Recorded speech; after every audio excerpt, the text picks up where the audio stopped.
So the outline for today is about managing expectations, managing change, what are red flags, outcomes, a conclusion.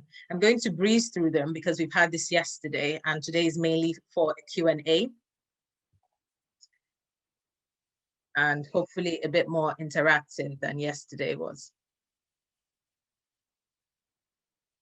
Okay, so managing expectations, we started off with what are expectations, a strong belief that something will happen or be the case, and that every relationship comes with its own expectations. And I kind of highlighted this yesterday because sometimes you get vibes or talk from people saying, I don't have any expectations, but in all honesty, we all have expectations of every relationship. And I give an example of taking a taxi from one point to another. And when we get into the taxi, we expect that the driver is going to take us to our destination, and we give them a fare, and we expect that we are safe enough, even though these are people we're meeting for the very first time. Some people decide to have no expectations. It's a bit of a sorry situation, I must say, if you have no expectations at all. I think it's good to have expectations of yourself, but of course you have to decide whether the expectations are fair, whether they are realistic. Those are things to think about. So deciding to have no expectations is unusual. It's hardly ever the case. But when two parties are involved, especially in a relationship that is supposed to be for a lifetime, which are these kind of relationships we're talking about in these sessions, the expectations need to be elaborated on, they need to be agreed, they need to be evaluated from time to time between these two people. Okay, so I talked about common expectations yesterday. So there's an expectation of choice. So expectation of choice in a long-term relationship, meaning that you choose someone and the person chooses you. So you have that expectation. Or sometimes people go into it, they choose somebody and they hope that that other person will choose them as well. There's an expectation of care. So care is kind of far-reaching. So if I wanted to bring two other C's into it, I'll say there's an expectation of consideration. There's an expectation of concern. So you expect the person to be considerate of your needs, of your opinions, of your pain. You expect the person to be concerned about you and about the things that concern you. It's part of our expectation when you're considering or in a long-term relationship with someone. So expectation of care, physical, nutritional, emotional, spiritual, even sexual needs. These are all an expectation in a lifetime relationship, including marriage. Expectation of counsel. So you expect the person to talk to you. You expect that the person kind of gives some guidance from time to time if they thought that things were going wrong in some way. You kind of expect it of them. An expectation of cover is like protection. So you expect, I could also call it some form of loyalty. So expect the person to protect you in public and in private. You expect the person to have your back. That's an expectation of cover. And it is expected. Sometimes it's taken for granted. An expectation of humaneness. I think I tried to find another C for this yesterday, and I called it an expectation of conscience, meaning you expect the person to be humane. You expect the person to have a conscience towards animals, towards children, towards other human beings, to show humanity, that kind of thing. That is an expectation of humaneness. I'm hoping we can talk about other expectations, but I've kind of highlighted the ones that came to me. So managing change. So what is change? We've gone from expectations to change now. So it's to make someone or something different or to modify. So I gave an example that, for instance, I used to be a drunkard before I met my wife. She changed me. So this is like a manner of speaking. It could be that the relationship has made one person to evolve into a better person, occasionally into a worse person. But change is possible. So the other definition of change, these are dictionary definitions, is an act or process through which something becomes different. So I've given an example of a couple that say their relationship has deepened after attending the Find the Link sessions, for instance, which I hope is the case.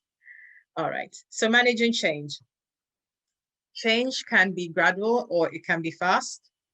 It can happen for us or to us. For pertaining to another person, it shouldn't be coerced or forced. So you can take a donkey to a river. You can even try and put its head into the water, but you can't make it drink. And that is where we need to realize that this kind of encouragement has its limits. you can't really force change on someone. But positive change can be encouraged through affirmation and through modeling.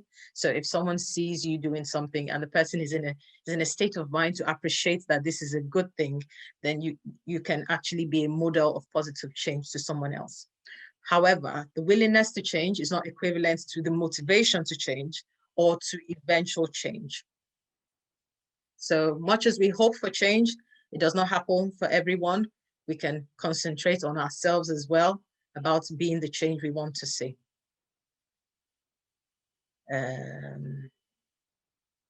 Okay, and there's this lovely quote by Henry Bergson, that to exist is to change is to mature is to go on creating oneself endlessly. So change happens to all of us, and we can try and make the most out of it.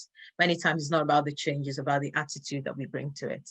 So common changes in relationships, there could be personal change, and this is involving one of the parties, and it could be a change due to life events. So some people may or may not know that getting married is a life event, having a child is a life event, because the expectations as a single are not the same expectations as a married person in every sphere.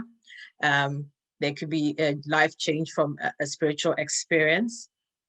There could be a cultural change. For instance, someone moving from one country to another, and it can sometimes cause a huge rift between couples.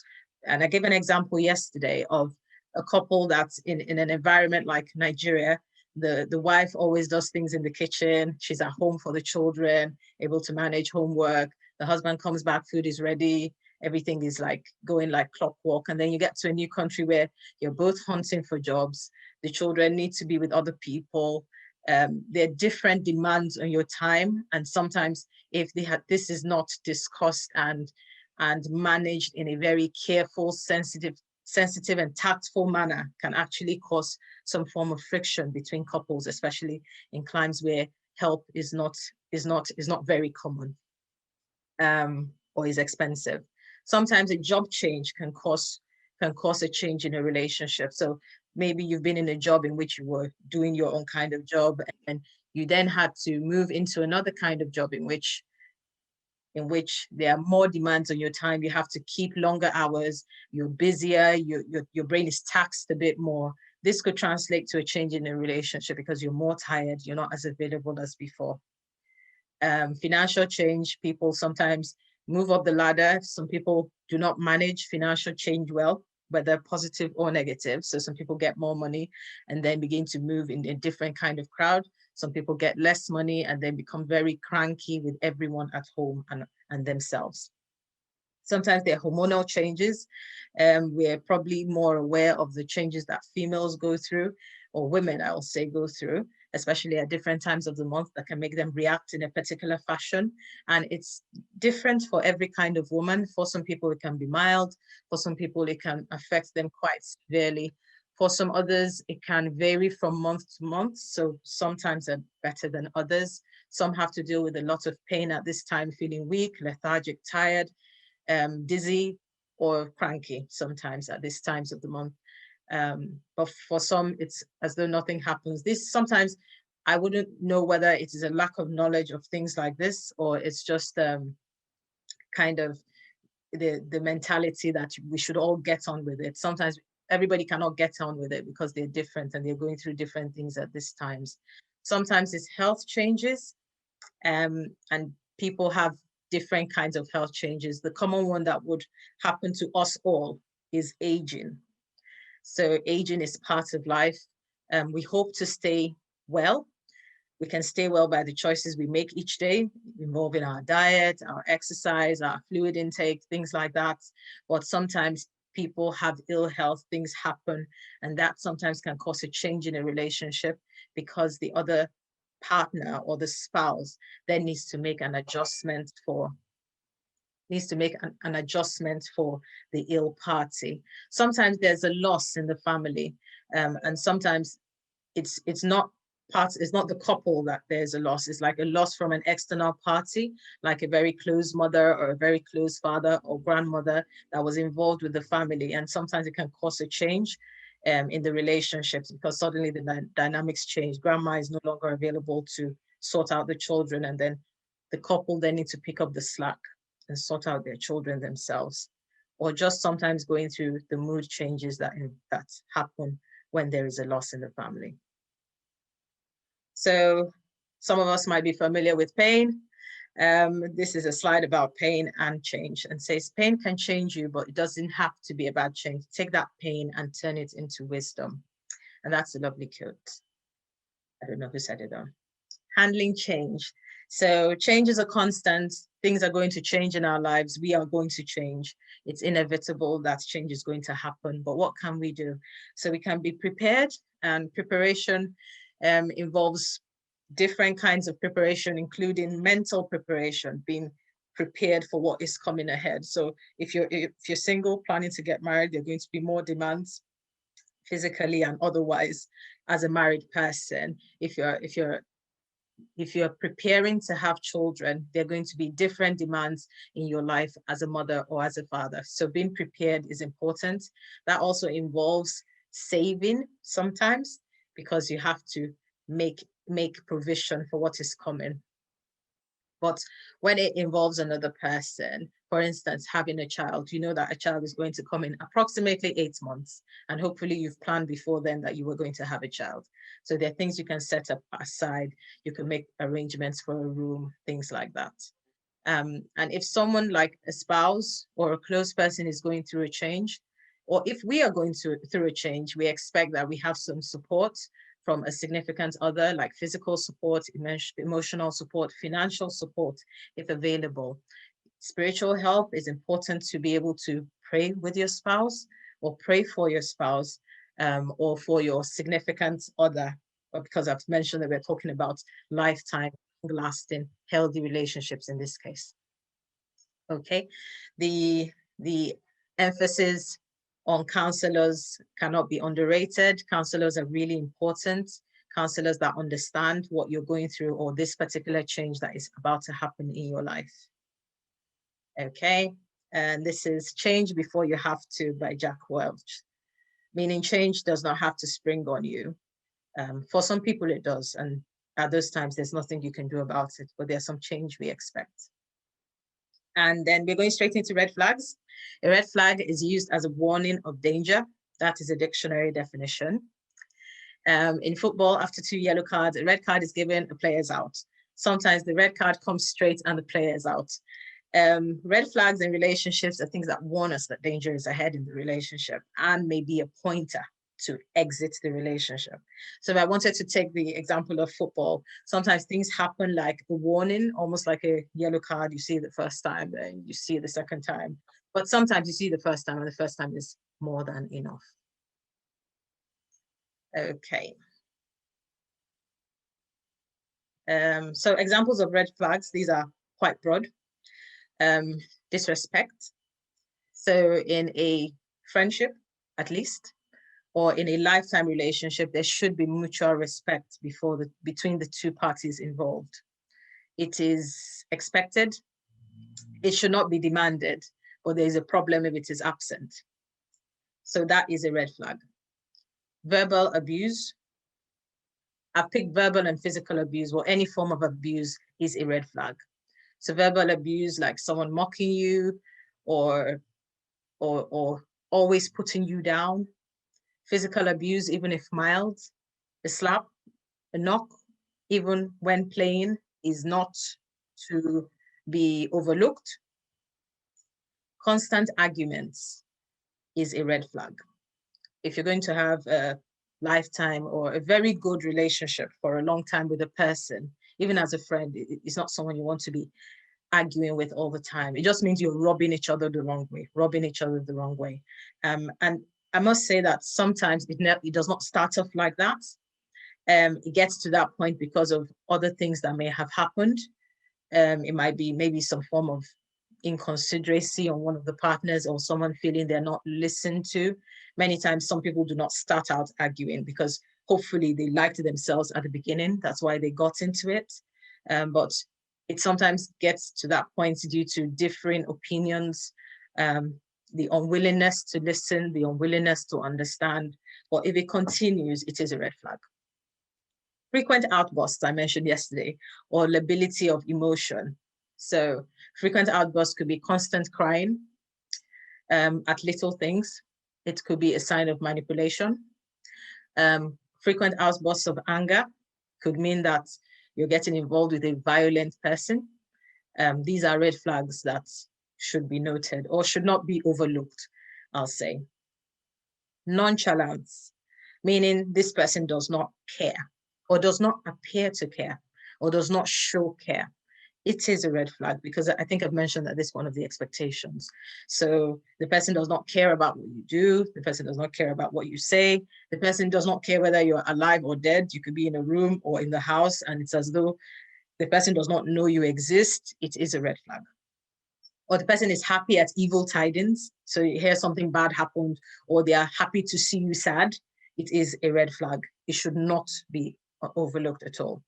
Selfishness. I think I mentioned this yesterday, that selfishness is a red flag because in a long-term relationship or preparing for fatherhood, motherhood, there are going to be times when you would need to be selfless, like completely put others before yourself at different times for the good of the family or for the good of the other person. So if you're getting involved with a selfish person, there is going to be a problem along the way. It is a red flag. And it's not about the fact that there are no red flags. It's about going into it and not being aware or thinking that they're going to go away. They're not going to dissolve like overnight.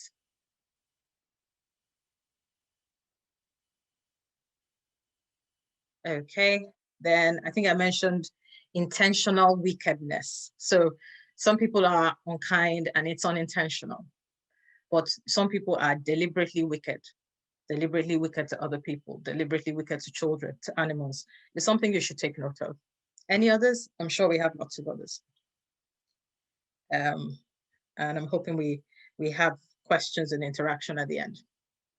So outcomes of red flags, they can be overlooked, they can be explored, we can deal with them, or we can move. So the appearance of a red flag is a warning that affects your future. It would be wise to ignore or to overlook it. It could mean injury, a death sentence, or a lifetime of pain. And it doesn't have to be pain. It could be emotional pain. To explore means to carefully and tactfully find out more about the issue. It can be a sign of loving in a relationship, especially one in which there is already a lot of commitment. There might even be a document to show the commitment. And one that you are not willing to let go of, one that you're willing to fight for. Exploring it is a good option, is a good place to start. To deal with red flags means a process is started to reverse it. And with self-awareness, a teachable and a humble heart, and love from a partner, it is possible. So I'm trying to say, dealing with red flags, it can be sorted, but the two people need to be willing to work on it.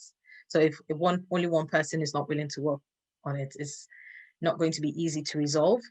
And if the person that is willing to work on it happens to be the victim, it's probably not going to go away. Walking away, either temporarily or permanently, are worth considering if your health, sanity, or life are threatened.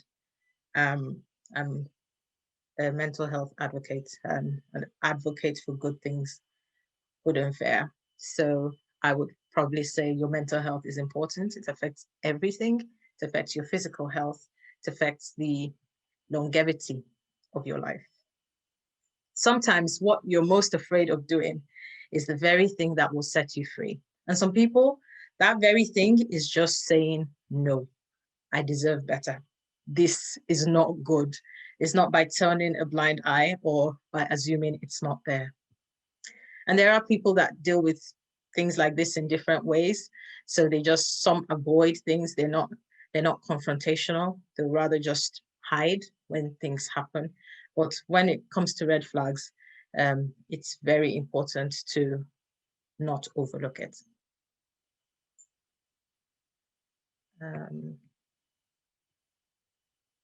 So while there are many factors affecting the relationship, many indirect and direct players, it is important to decide if the relationship is worth holding on to and at what cost. You can change the people around you, or you cannot change the people around you, sorry. But you can change the people that you choose to be around. And though we are unable to choose our parents and we're unable to, but we are able to choose the people that we decide to spend the rest of our lives with. And we should not let anyone take that choice from us.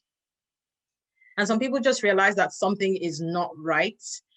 Maybe they're with somebody and they just feel that something is not clicking. There is some friction. They just don't feel something is right. It's very important that they pause and they try and find out what is rubbing them the wrong way. Thank you, Zainab. Thank you. I can see your hand. I'll let you speak now. I'd like everyone to contribute. Thank you.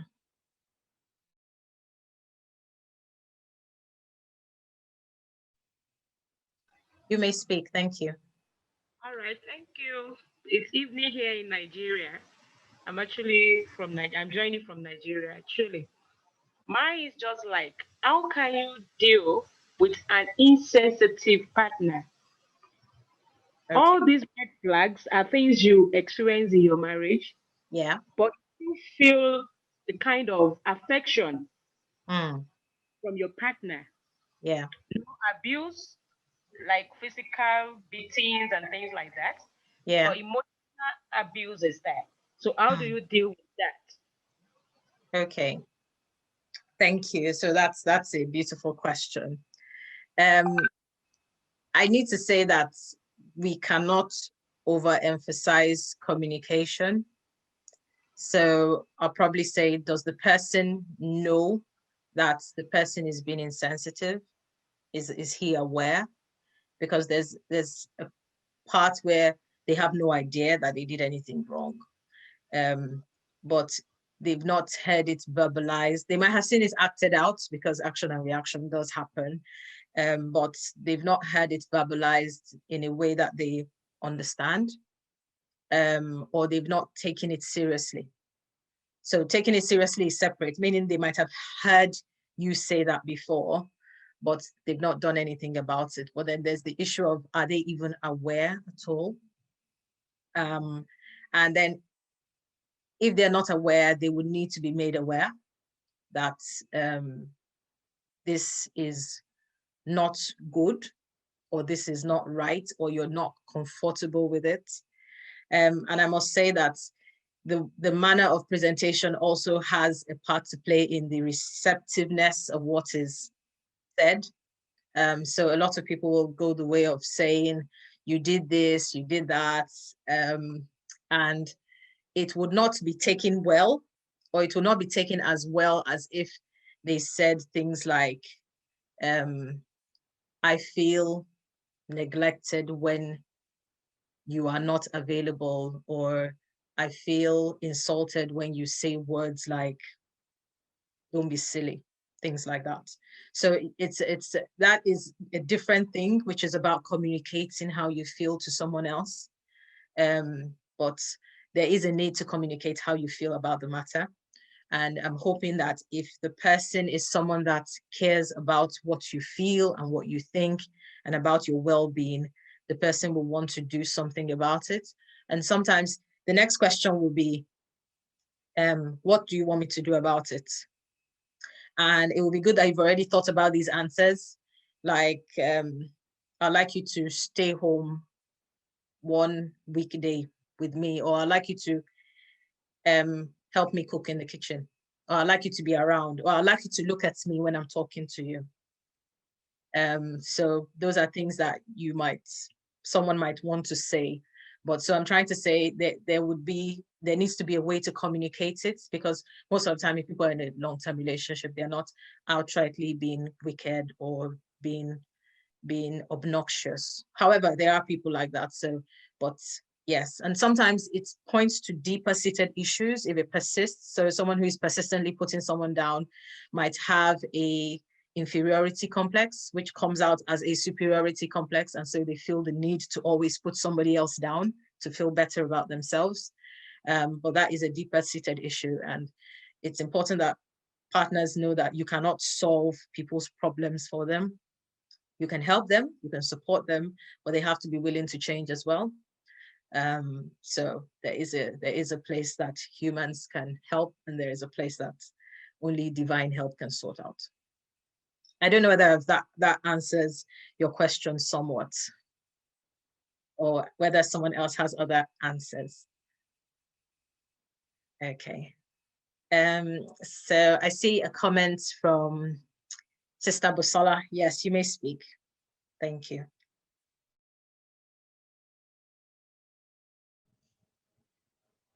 Good evening. It's evening here in Nigeria.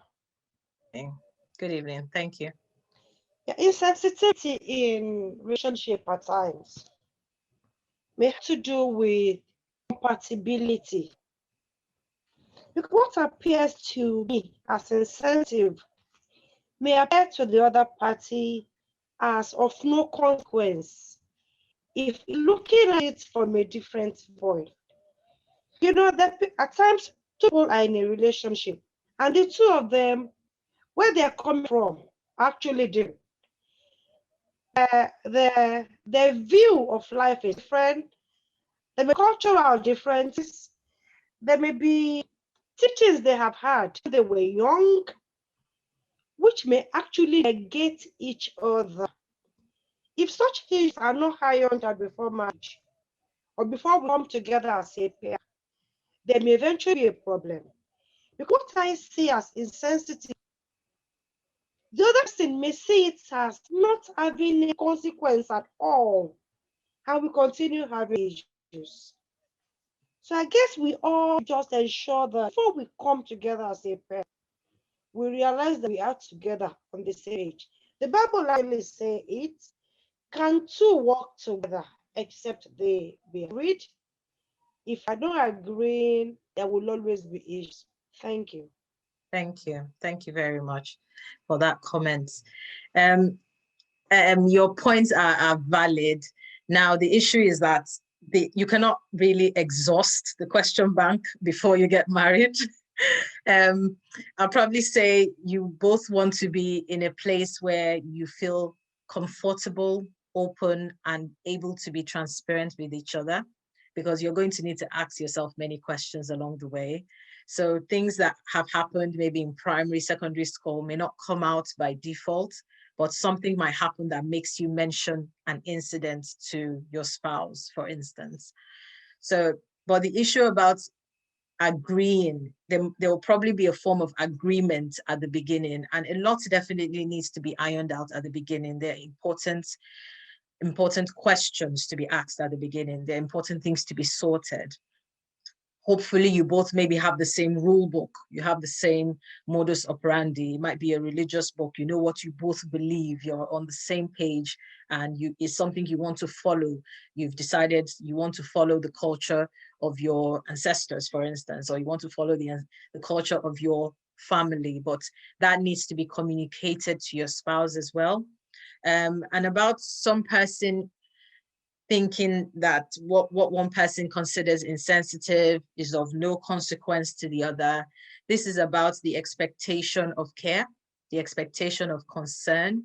So if your wife is worried about something, you should be concerned. If your husband is worried about something, you should be concerned about it. And being nonchalant about it or being unconcerned about it is probably going to lead to greater rifts or silence, which is going to prolong the rifts, because people just keep quiet and then refuse to communicate because they just feel, the last time I spoke, I wasn't listened to, and then they stop trying. And sometimes that is why maybe decades down the line, they just decide, no, enough is enough. And then people say, oh, but they've stayed together for 20 something years. But they don't know that staying together, they only stayed together. They only really stayed together for about 5 out of that 20 something years. So it's quite important to try and of course, we're not perfect. We're a work in progress. So hopefully we're trying to evolve. We are finding better ways of communicating. We're knowing things that rub people off the wrong way. We know that this person is not going to be receptive if she's told you she's going to her friend's house. That's not the time to ask her an important question. Or if he's about to watch his favorite team's match, he's going to be completely distracted and he's not going to want to hear anything at that point. But yes, the benefits of talking about red flags is particularly for people who are already considering a lifetime commitment. If you're already in a lifetime commitment, things are a bit dicey because there are many players. You, his family, your family, but nonetheless, you have a responsibility to do what is good, on what satisfies your conscience, and you should not be a martyr because you're trying to satisfy another person. Do we have any questions or responses from the house about red flags, about change, about expectation?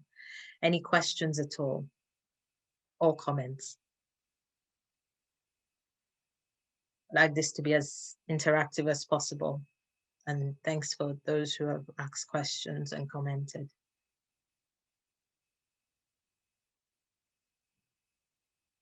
Not seeing any hands up. Anybody wanted to speak about this?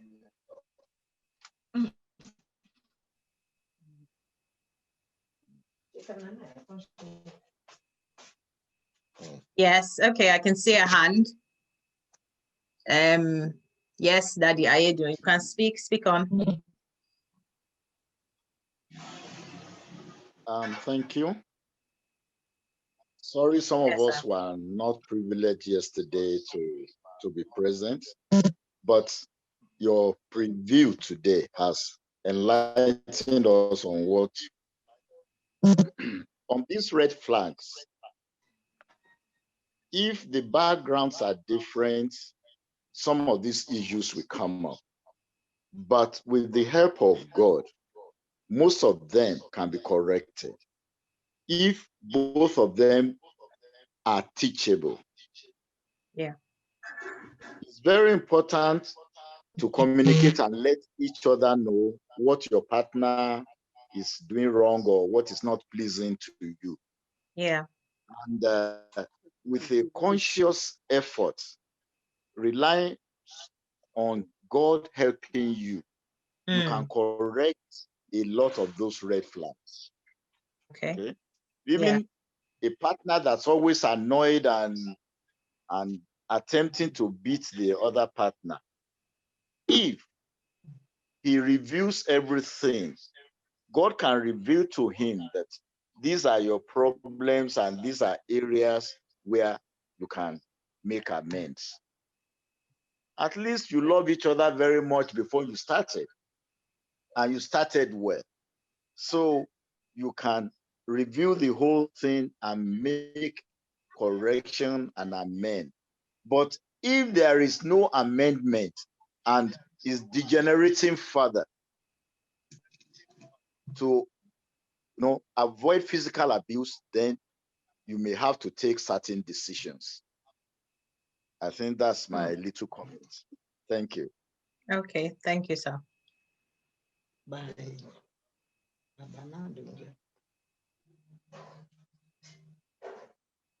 So there's been emphasis on both parties being teachable. So it's about being able to listen as well and to know that I can be wrong. Is there a part I'm playing in this? Is there something that is aggravating the issue? But if you've done that honest assessment and you've tried to communicate and it appears like nothing is happening, then it might be time to get external help.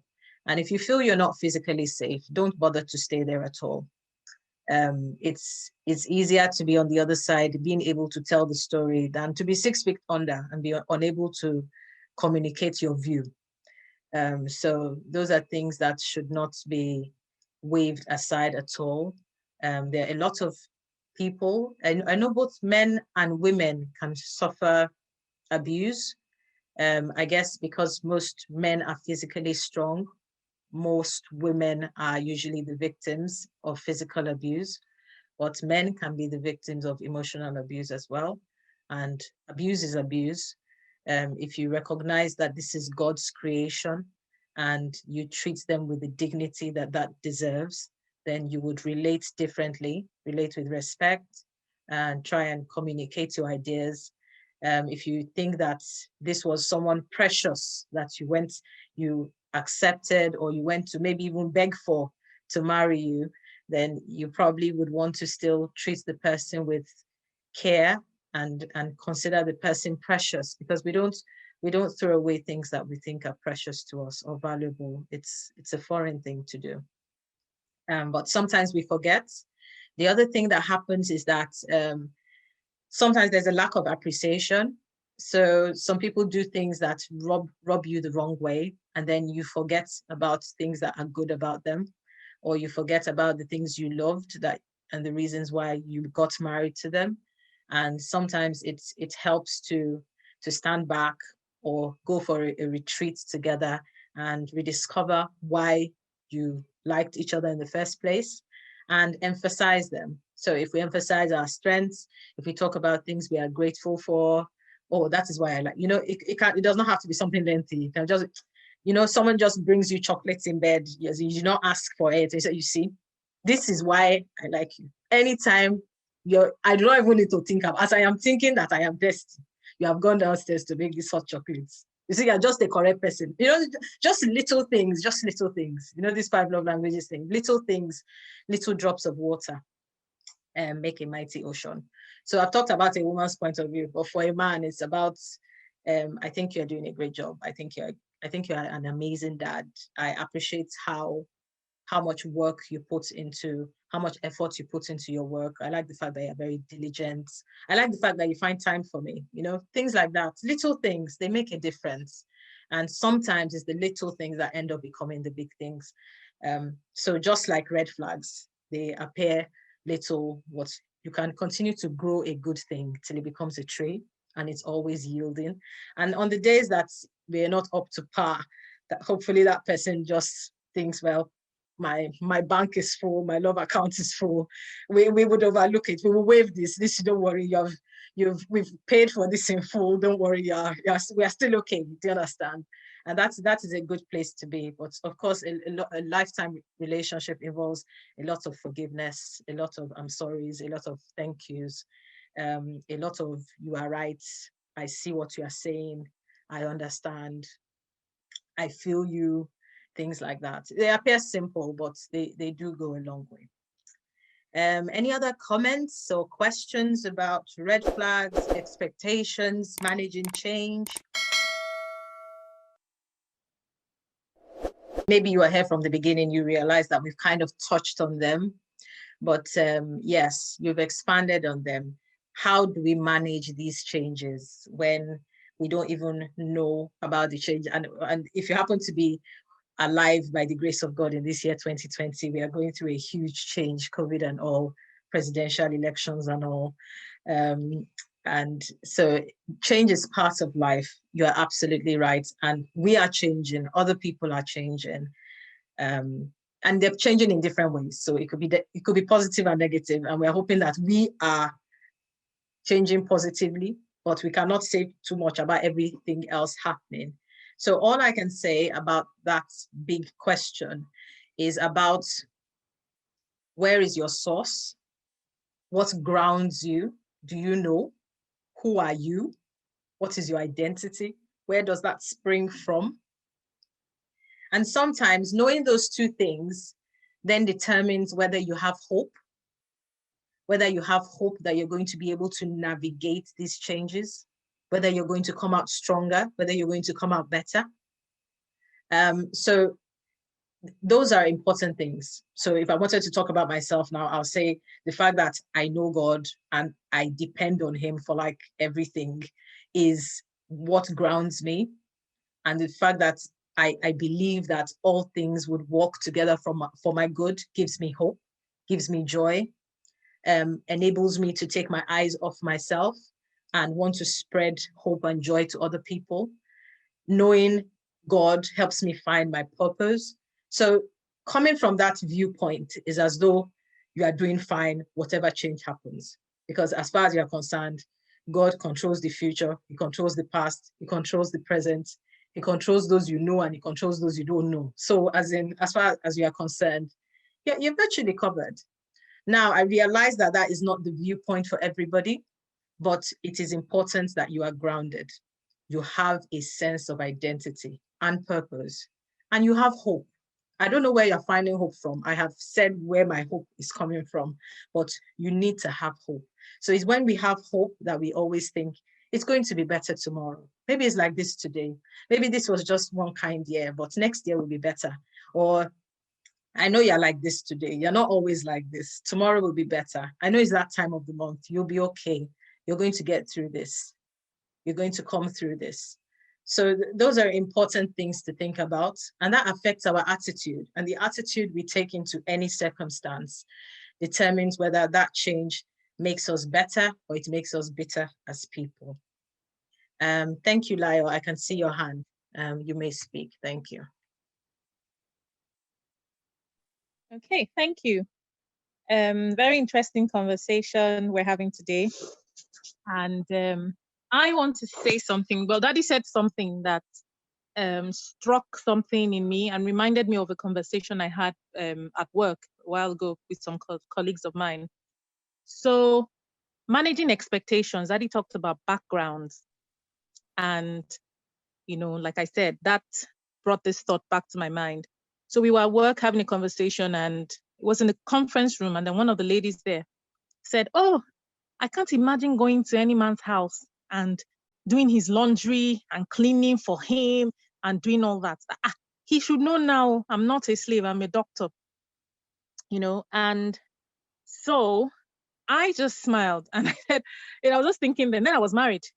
So I was just thinking then that this single lady, she's talking like this, that she doesn't know. But, you know, later on, the way the conversation went, and one of our consultants, who is much older and has more experience, he's married, now said that you need to know the background of the person you're going to marry. So back to managing your expectations. If you are planning a relationship, or you are in a relationship and you're planning long-term commitment to or with someone, you need to understand what the family background is like. I know we've talked about this, you know, but in previous episodes. But I'm just trying to say that sorry, I didn't manage this expectation. My daughter has coming. I'll be with you. Ask Ayo in a minute. Oh, sorry. So so the thing is, if you have to know what his background is like. If his mom does laundry for his dad in their 70s or 60s, you cannot, and that is the home in which he grew up. It is funny for you to have a different expectation that you will go in there and he will do his own laundry. You know, so I'm just saying that things as little as this can cause a problem, because a man can see you as lazy. Meanwhile, maybe in your own background, your dad does his laundry till tomorrow, or they've got washing machines and that's all they rely on, and they've got, you know, loads of house helps that help with all these things. So if you go into a relationship and you know, you can go into it with this mindset of, oh, he's trying to turn me into a slave. I think we need to sit down and look at the background and think, are my expectations realistic for someone who all of his life, maybe he's in his 30s, all of his life has seen his mom do laundry for his dad. His mom has happily done it. Don't forget, that's what has worked for their relationship. And then, so that is his expectation. So your own expectation should likely follow suit. I'm not saying you have to do his laundry, but it's an issue to discuss. It's something you need to sort out before signing on the dotted lines, or signing the dotted lines, you know. So that's just my little contribution. I know it's not a question, but that struck me. I was like, I remember that conversation. You cannot marry someone or intend to marry someone whose mother does his laundry for his dad, and you think you will go in there and fold your arms and ask the man to roll up his sleeves and start doing his own laundry. So thank you. Thank you very much for your comments. I think the place of family backgrounds cannot be cannot be overemphasized. Our families and how we grew up does make a huge difference in who we become. But it's important that people that are getting married, man and woman, also understand that when you are getting married as a man and as a woman, and not as a boy and a girl. Meaning you're in that place in your mind where you realize that what worked for them might not work for us. We might need to have new cultures. We might need to create a we would have to create a new nucleus. What are we modeling it on? There is also something else that the Yorubas would say that I'll probably just mention and translate, that in that whatever you are not going to eat, don't start saying you want to smell it, you want to catch a whiff of it. So if you have been involved with a young man and you have been washing his clothes, I would not understand why you're doing that anyway, but if that is what you have been doing, then it will be difficult to marry that particular young man and then say you have decided to retire from clothes washing, because that is the precedent. And sometimes we do not do things for the sake of what they are. We do things for the sake of what they can become. So they are not bad in themselves, but you don't want to lay a precedent that then creates issues down the line. That is separate. So the expectation that somebody would wash clothes is an assumption, and assumptions are very dangerous. But sometimes this is why we communicate. So you might have had a discussion, or maybe even watched a movie, or you just talked about it. That can you imagine? She's washing his clothes. What kind of nonsense is that? What's that for? In fact, why is she cooking for him? Once she gets married, she's likely to be cooking for him for the rest of her life. Why has she started it already? Is she not supposed to give herself rest before she even knows that he's serious enough to even want to marry? What's that about? You understand? So if you've already got that vibe, you've already had that kind of discussion, I will not even say you should even bother. You should already begin to broach the topic that, what do you think about that? Say, no, I cannot wash clothes. I do not know how to wash clothes. I take my clothes or the lady that already said she takes her clothes to the dry cleaners. Well, why are you thinking you should wash your clothes? For what? Why? It means you are both going to take your clothes to the dry cleaners. It is money it will cost. It will not cost blood. So it's a good thing to be in such a position that you are very wealthy. Otherwise, both of you carry your bazia outside and be washing the clothes. I grew up in a house in some parts of Ibadan, some point where we were all on a Saturday, we were all out. My father had his clothes in front of him. My mother had her clothes in front of her. All of the children had their clothes in front of them, washing them. It did not happen all the time, but I never got the idea that one person needed to wash the clothes of another person. But that's a personal thing. That's the house in which I grew up. And I know people might grow up in different kinds of settings, but it does not need to be a big issue. Even someone that washes clothes might say, this month, I don't even have energy. In fact, I think we need a washing machine. And it just saves you trouble.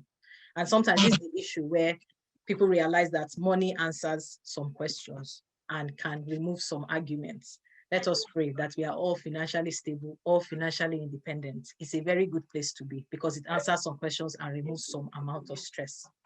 But the part of communication cannot be emphasized. You need to communicate how you feel. But sometimes some people are not even just honest. They are not honest. They won't tell the truth just because they are looking for, they think that they don't want to chase him away. Your true color is still going to show. She's still going to know that this is how you are. So just show yourself so that she knows and is ready. And she decides whether it's something she wants to adjust to or something that she gives you her mind on and you can form a consensus on. Yes, I can see the hands. I think Moji raised up a hand first. You may speak. Thank you. Right. Thank you very much, everyone, for your really insightful contribution so far. I think for me, with regards to expectations, I think that's where the part of, prioritizing communication during the dating phase, when you're really, so you might you might need to be really deliberate and quite intentional about having these conversations, you know. So it's not something that one will take casually and say. So I know Bimbo Odukoya has his book, and I've seen quite a number of books about maybe 100 and something questions to ask somebody you are planning to get married to. And these topics vary from things to parenting, managing finances, career, hobbies, spiritual, spiritual practices, where you want to live, even sex, So because we all come from different backgrounds. So I think maybe where a lot of the mistake a lot of people make is, I mean, there's nothing wrong with going out on dates, going to see a movie. I mean, that's all parts of getting to know the person process. But I think the focus should be very much on having these very serious conversations. And it's in these conversations that we realize that, oh, we see this handling this part of life quite differently. Is this something I'm willing to compromise over? Is it something I'm willing to accept? Is it something that, okay, I don't mind? I mean, I would give an instance, and I'm sure a lot of us know it, of some people that want fresh pepper prepared every day. that they don't eat pepper prepared, that gets the next day. I mean, the first day I heard of it was quite, and then there are people like that who grew up in this kind of households where their mothers woke up, went to the market, prepared fresh soup and fresh pepper every day for their spouses, and that's what they grew up eating. So if you are dating that kind of person, that might possibly be his expectation. Like, I can't eat amala that was, made 2 days ago or something like that. And you be like, in my house, the amala that we made last week is what we put in the freezer, and we all eat it, something like that. And that's something as simple as that can be if they didn't discuss that in the dating phase, could be a serious, problem in marriage. So I think one of my takeaways would be, of course, have fun during your dating. You go out, visit places, go to restaurants, we'll watch a movie or whatever. But the conversations, these very personal conversations, I don't know, I have met people who would buy each other books and say, okay, you're reading this book, and we are reading this book, and we're going to have a chat about what you feel about what has been said in this book, and what, so, and it's good to have those honest conversations. Like, if you really don't feel you can go forward living with this person, then there's anything is pointless, So I think the focus on having important conversations during the dating phase. A lot of these red flags and green flags and all the yellow flags, all the flags will come up, and they'll be there waiting for you to reflect on and deliberate and make a decision going forward. Thank you. Thank you very much for that, Mojisola. So you've emphasized about the fact that they need to try and communicate. They need to, while they enjoy themselves as singles and they get to know, they need to communicate what they feel about different issues. I must, because I know there are married people on in the house as well on the platform, enjoying yourself, enjoying your company is something that should continue throughout your married life. It's not something that is supposed to stop after you get married. You should always find time to, maybe, for instance, I have this, where's the nicest place you've been? I want to take you there. I want to show you why this is important to me. Just find time for each other to enjoy each other's company, because of course, I'm hoping you love each other's company is the reason why you decided to stick together. And you've brought up some other very interesting issues about sexual orientations and things like that. And I know people shy away from things like that, but they're important discussions, because some people then decide that they have some preconceptions about it that they think is going to make it difficult for them, or they see it in a particular way, or they think it's only for having children and shouldn't be for much else. So people have these preconceived ideas, and they're dressed up in suits and ties. They look just like us. They look like intellectuals, and you'll be surprised about the things which go on in the minds of people. And sometimes this is also shaped by experiences that they might have had in their childhood, or they were aware of in their homes that were unpleasant. So this can be something that is quite deep, that needs to be spoken about. Just because entering into a lifetime marital commitment also means that you are probably, well, I'll say most people were probably hoping for unrestrained sex on demand. They all no limitations anymore. They feel that this is an opportunity to do what they would probably like to do, and they have positive expectations of what to expect. And sometimes some of them are absolutely shocked to get into it and realize that their spouse or their partner did not feel the same, or has preconceived ideas, or things that some of them think that this particular modus operandi is what they should be practicing, which is completely foreign and repulsive to the partner. And it becomes a huge issue, because the issues surrounding intimacy, issues surrounding money are very, very deep and pivotal issues in a relationship. And they are things that should be sorted at the beginning, hopefully. And that does not involve sleeping with the person at all. It can be sorted through communication. The other thing about a red flag is that if you are entering a lifetime commitment with somebody and there is no chemistry, why are you bothering? Why are you trying to force yourself into a mold that does not fit you? There will be somebody that is obviously excited in every way by this person. So you're depriving that person, and you're depriving yourself too of happiness. There's no reason to be entering a lifetime commitment when this is part of the package and you have no attraction whatsoever for the person. Okay, before I go off on a tangent, let me leave that issue. But thank you, Moji, for raising those issues. They are very important. I think I had another hand up. Izine, thank you very much. You may speak now. Hello. Good evening, everyone. Thank you so much for the wonderful contribution. Suddenly, you just got me there. Why on earth are you going into it if you're not attracted to them? God help us. On the matter of change, I love this quote. To exist is to change. To change is to mature. To mature is to go on creating oneself endlessly. So I think that question that came, how do we manage all of this change that is going to happen and is, inevitable? It sounds really daunting, doesn't it? So I quite love your answer about being grounded, knowing who you are in Christ. I think the only thing I can add is prayerfully. As a married woman, of course, you go through all kinds of change, and at varying pace as well. You come into a marriage, it's just the two of you, and then suddenly there's a little one, and you have your job, there's just so much going on, a lot gets packed in, sometimes within a very short space of time.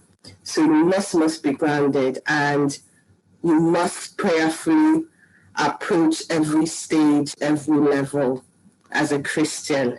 That is something that usually helps. The other side to change is you will have all those changes that, planned, unplanned, all of that stuff. But then as a family, you have to get together and plan your trajectory, how you want to do life and the achievements that you want for yourselves as individuals, as a family, for your children, all of that stuff. So when you start planning those changes, it's also important. We've talked a lot about communication. You must communicate, but you must commit to what you have agreed to do. Every partner must commit and keep pushing. I know a couple that I can tell you for certain what caused major issues was they started together at the same level, probably agreed to do certain things. The girl went on, finished college, went to uni, started practicing as a nurse. The husband hadn't finished college. And it got to a point where they looked like they were light years apart, and that relationship broke up. So it's important to commit to creating yourself in the right ways. You will change, try and change together, try and move together. Remember the things that you liked, both of you, and continue to do them together. There's a lot of commitment and intentionality that is required to cope with all the changes that will come inevitably and the ones that you want to embark on as a couple. So lots to think about. So I really, really thank everyone for the contributions. They've been really good, food for thought for all of us. So that's my little piece there. Thank you. Thank you so much for that, Ezine. That's been quite concise, and it's been both extended and concise. That's really important. And you've highlighted on some issues that make us realize that even positive change can create problems from this story that you've shared with us. And sometimes that happens because then there then becomes a feeling of insecurity, and sometimes there's envy, and sometimes it just causes couples to go apart. And it's at that point we probably say maybe they forgot that they've always been on the same team, and that if one person won, then they both won, and if one person lost, then they both lost. And it's difficult when things have to end, and it can be painful. Sometimes it's for the best, but no doubt there's always some pain involved. But it's very important that we're able to learn from these things. So thank you for sharing that with us, and appreciate your comment about doing things you love together, intentionality, planning, people. Planning cannot be overemphasized. It is so important to have goals together, to agree on them. And every good marriage is hard work.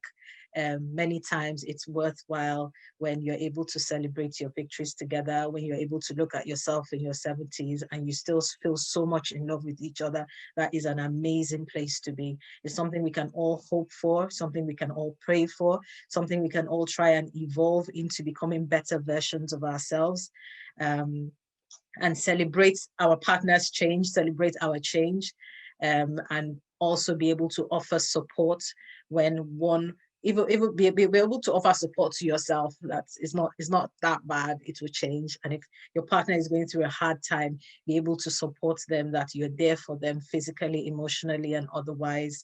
If they have problems with their business, who says you're not the one who is going to inject millions into their business to bring them back up again? That's what friends would do. That's what someone who cares would do.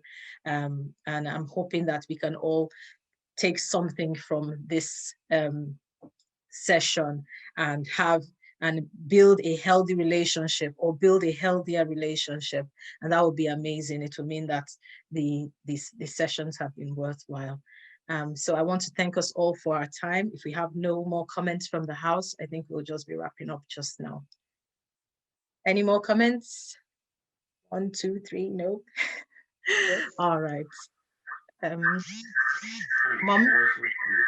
Mommy Aedo, you want to speak? Yes. Okay. It's been a wonderful session. Mommy's been quiet. It's been a wonderful session, and I've really enjoyed every bit of it. But one thing I just want to add to the aspect of communication and the red flag. In the process of the relationship, if you are communicating very well, you will know what each other's likes and dislikes. So you know, if you want to make him happy, maybe if he's feeling low, or he or she is feeling low, and you know what you can do to make the person happy, you do it. You know, like some men now, maybe they've had a rough day and they get home, they saw their favorite food on the table, like pounded yam and egusi soup or a foriro. You know, immediately their countenance will change.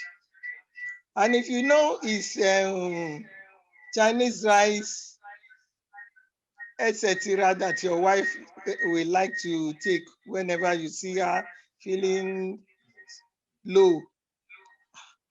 You do it. So you must find out their likes and dislikes so that you can be able to complement each other in those areas. Thank you. Thank you so much for that, Ma.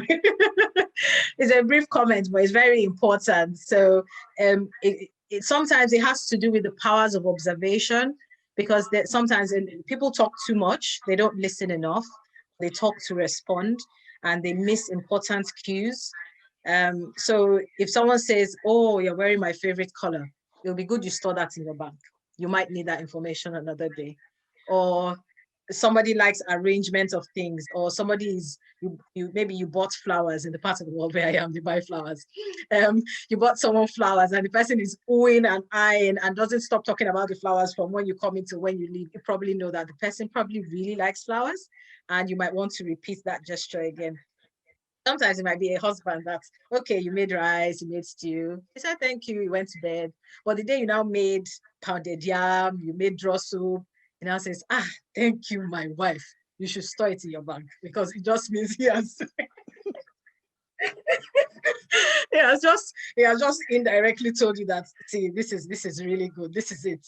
You know, that kind of thing. Yeah. Or you go somewhere, or sometimes you do need to ask questions to get to that point. But sometimes you need to observe more and see what makes the person happy or excited. Or you say, oh, we are, God help you if you marry a shopaholic as a wife. And you say, oh, we are going shopping tomorrow. And she's just excited. Yay, we are going shopping. It'd be a good thing if you're a very rich man. But yes, it just means shopping excites her, and she'll be happy for you to go shopping. And for some people, because, you know, we've talked about 5 love languages in the welcome session. Some people, it's just the fact that you're around, that she's just happy that you're around, and your presence means a lot. So the day you say, I'm working late today, I'm working late this whole week, see how our face just falls, you know that your presence is important. So observing, listening, speaking, we need to employ everything in our arsenal and try and get the best out of a relationship. And sometimes doing those things is what got us into the relationship in the first place, because we were more attentive, because we made use of this information that we got. And then sometimes people then get into a long-term relationship and they just like decide that this is it, there's nothing you can do, this is me. They just say this is me, just accept me as I am. No, you're supposed to continue changing, getting better. don't fall back on this is me matter. So it's a very good thing that we keep getting better, and I'm hoping that we stay humble, we stay happy, and we stay ready to change and get better, have healthy and healthier relationships. Thank you so much, everybody.